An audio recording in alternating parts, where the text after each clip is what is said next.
Maximize your yields while spreading out your workload with the earliest maturing winter cereal. Visit kws.com/CA to see how our hybrid rye varieties can work for you. High yields, high quality, high value for your farm. KWS, seeding the future since 1856.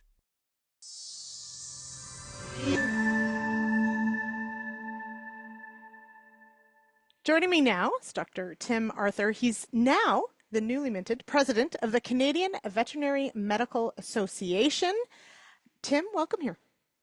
Good morning, Lindsay. How are you? I'm doing so well, and I'm very much looking forward to this conversation. It's a big one. It's a challenging one, but I'm really anticipating a neat conversation here on animals being sentient beings. That's sort of the overarching topic here. But let's dive into just recently, you did have your association had its annual meeting. You are now president of that. And there was a panel talking about animals as sentient beings and how that may impact veterinary medicine. So let's maybe start there. What was the panel about? What was sort of discussed? Sure. So, as president-elect of this organization, one of my duties was to look at a subject that might impact my profession, veterinary medicine, in the future, and then get a large number of people in a room that have higher IQs than I do, and have a discussion about that particular topic and try to figure out, all right, what might be coming down the pipe, and is there anything that we need to do about it? Beware of changes need to be made. Let's just deal with this now as opposed to when it shows up on the doorstep. And the topic I selected was animal sentience. Straightforward out front. I am a veterinarian, but the last 5, 10 years of my career, animal welfare has gone much higher on the list than what it used to be. And we recently put together and published a position statement on sentience. And it kind of caught my eye from the point of view of I went into that research with okay, I've got a fair idea that I know what I'm talking about. And I came out of it with whoa, that was a lot more complicated than I really thought it should be. I went in with this has potentials to be kind of scary, and came out with I don't really think we have a whole lot to worry about here.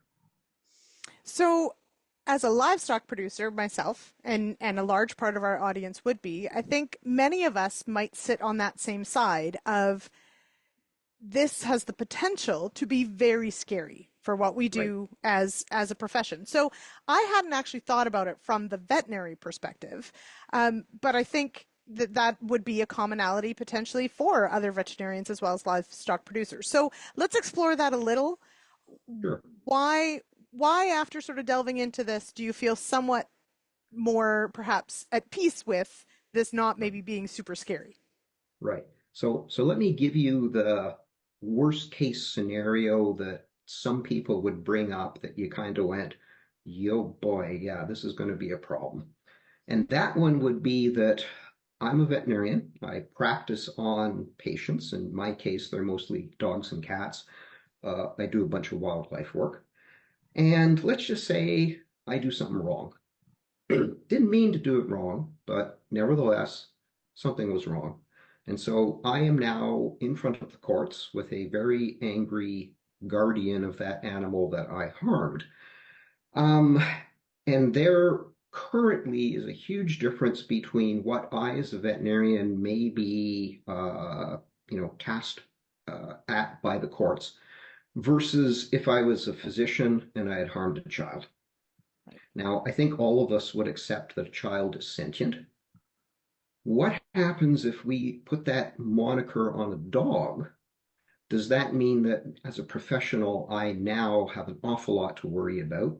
My malpractice insurance is going to go right through the roof, and I need to be practicing with much more concern about what a lawyer may do to me than the concerns that I currently have. So, from the veterinary point of view, that would be the main issue. The other part of it is, as a veterinarian, I do things on a daily basis that cause animals pain. I give them vaccines, I put catheters in, I run anesthetics, I do surgery. There's all this stuff that causes pain. If an animal is declared sentient, do I have to give that animal a choice as to whether it wants to receive that pain or not? Or am I allowed to make decisions for it? As a parent, we can make decisions for our children. We no longer have the ability to make decisions for, let's say, our senior teenagers. Is that because they're sentient, or is that there for a different reason? So at the summit, basically what we did is we got together three knowledgeable people. One was a behavioral biologist, didn't even know that existed, but their job in the world is to just look at the way animals behave and try to tease out why they're doing that.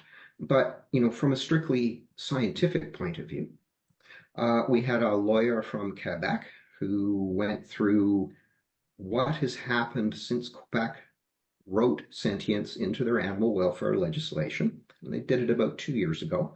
What's changed?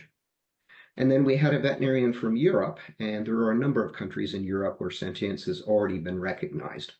And what's the difference practicing over there as a veterinarian versus practicing over here? And the general conclusion that we came to is that there really isn't that much difference. Putting the tag of sentience on an animal certainly does not automatically give it rights. In our legal system, an animal is a piece of chattel. It can be owned, it can be bought, it can be sold. You can do what you wish with it. And the fact that it is sentient chattel doesn't make it any different than your tractor or your refrigerator. So the actual term doesn't change the legal standing of it. The other thing that sort of came out is, although it's not written in legislation in very many places, in Canada, Quebec is the only province that has recognized it. When you sit back and think about it, it's actually the basis of most of our animal welfare legislation that was put in place like years and years and years ago. Why do we treat a cow different than we treat a car? It's because we've already come to the conclusion that that cow can feel pain.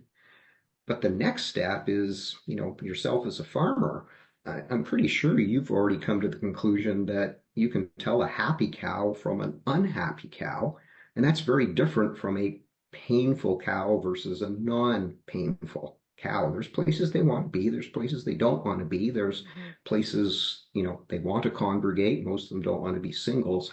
And that's what sentience is. We just have never written it down. So I think we also, like as a livestock producer, and even as a parent, right? So these are very separate things, you're right. And I think you've done an excellent job of sort of outlining these differences here. But, as a livestock producer, something that I do, like giving a vaccine or potentially treating a wound that is perhaps painful and actually fearful for that animal, potentially, if they're being handled and they're not used to it, etc. I, though, know that it's for the good, right? I know that I'm helping them, that they're going to feel better, that it's, it's that short-term pain for long-term health, right? So we make that call for them. If and you're right, we absolutely think of animals differently than a car, and we think of rules differently for how we treat our cars versus a cow or a sheep. So that does already exist sort of from, a logical point. Do we need, though, then, this word sentience added to our language, to the rules, to, as you say in Quebec, that it's been added to some of these things? Or do we potentially open up a proverbial can of worms on this? Right. So I guess what I would say is I think the can of worms is already opened. And I don't know that adding a term to describe what most of us already accept as, yeah, that's, maybe it's not factual, but it's certainly logical and it makes sense and it's probably there. I don't know that adding the term really causes a whole lot of troubles that we don't already have. We, like animal welfare point of view, We look at sentience as a foundational piece. If it's not there, then everything we're doing in the world of welfare doesn't really have a whole lot of basis to have done it already. So why not give it a term? Why not state it? The problem would be, okay, what does Canadian society, what do our politicians, what do they decide to do with that term? So to me, there's three things. There's animal ethics, how you and I feel when we're working with an animal. Does it make us feel good? Does it make us feel bad? There's animal welfare. How is the animal feeling? So it's not us, it's them. And then there's this mysterious term called animal rights. And animal rights, I think, is society has to bestow that. It just doesn't just automatically show up. So let me give you and your listeners an example as to maybe why animal sentience might be something that should be put into a statute somewhere. You and I are married. We have a cat. You brought the cat into the relationship. That cat spends 99% of its time with me. It follows me around, it sleeps with me, it has very little to do with you. And you and I are now going through a divorce. Where does that cat end up between the two of us? Well, right now, that cat is a toaster. You brought it into the relationship, so it goes with you, in spite of the fact that both of us know that it's probably more attached to me. The cat's feelings have nothing to do with this. What it wants, it doesn't matter. And the judge ruling on our divorce case has no choice but to say, you brought the cat in, you take the cat out. If you declare that cat as sentient and actually recognize that maybe it does have some feelings, some emotions, it opens the window to potentially allow society to tell that judge that they should maybe take the cat's emotions, feelings into account where it decides, when they decide where it's going to go in our divorce. But notice somebody has to direct the judge to allow that to go into their way of thinking. It just doesn't happen naturally because we've said the cat's sentient. So, should there be a mid-level playing field between you, I, our children, people, and objects, toasters, cars, cats, dogs, that maybe we should be taking their feelings into account in certain situations. And there's really no reason to do that if you don't think they're sentient in the first place. Mm-hmm. That was the. Would Sorry, go ahead. no, please. I was going to say it's the shortest marriage I've ever had. But it went well, so that's good. So it does. It's an excellent example, right? In that there does have to be sort of an outside, so either society or the law or something else that has to come in and still speak for this being that is, Right. not a tractor. I guess then we bring up, what about plants, house plants? Same idea. What if you take better care of them?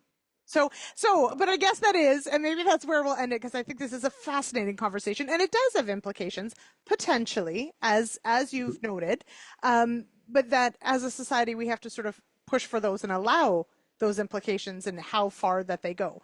And so, as a veterinarian who is treating patients, and you have clients and they bring in the patient and you treat them based on need, and you recognize you may inflict pain but it's for the good, all those things.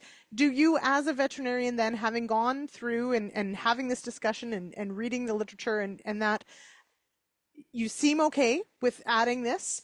Do you see Mhm. where it could go wrong, or are you comfortable with this and we can move on and we can add this language to potentially statutes, etc.? Yeah, and to me, I think I'm very, very comfortable with it because I've seen in Quebec that nothing has really changed. The new recognition of sentience has been quoted by numerous judges, but basically they've said but I'm not allowed to take it into account because society has not directed me to do so. So it's still the same as it always has been. If you can convince society to change that and tell me to do something different, then past case law is going to have to be changed. But up until this point, no, that hasn't happened. And the same thing in Europe. Like they are not seeing any differences in their style of practice and the results of, mistakes or what they've been doing, pre, well, lack of a better term, pre-sentience, post-sentience. Right. Okay.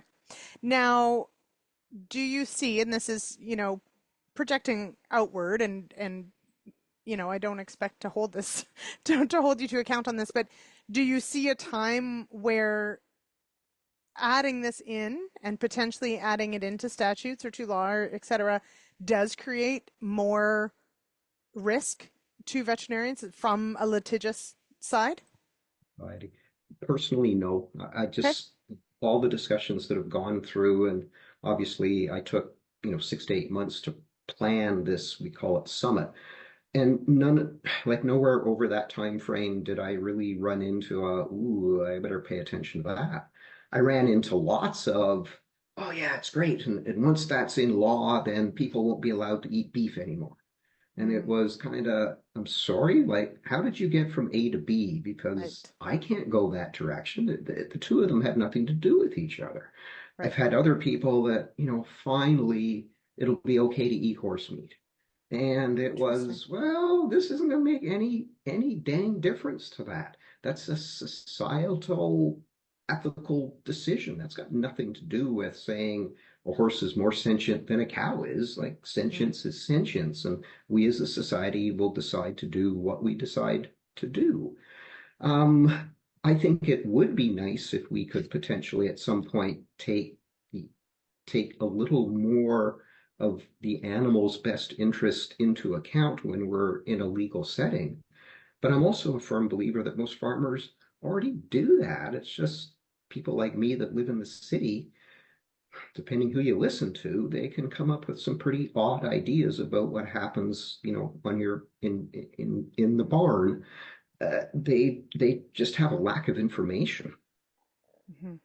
Absolutely. Don't And really think sentience going to change anything.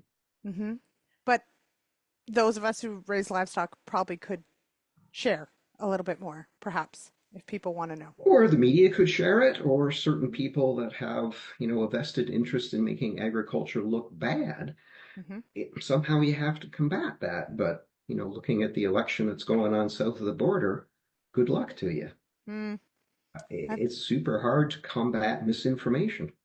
yes, absolutely. That is something in agriculture we live and breathe just about daily, I think, actually. Oh, yeah. But we'll Yeah. continue. We'll continue on it. All right. Uh, Dr. Tim Arthur, thank you so much for joining me on the show. This has been absolutely enlightening. And we will see where it goes and we'll see what society decides. Exactly. Sounds good to me.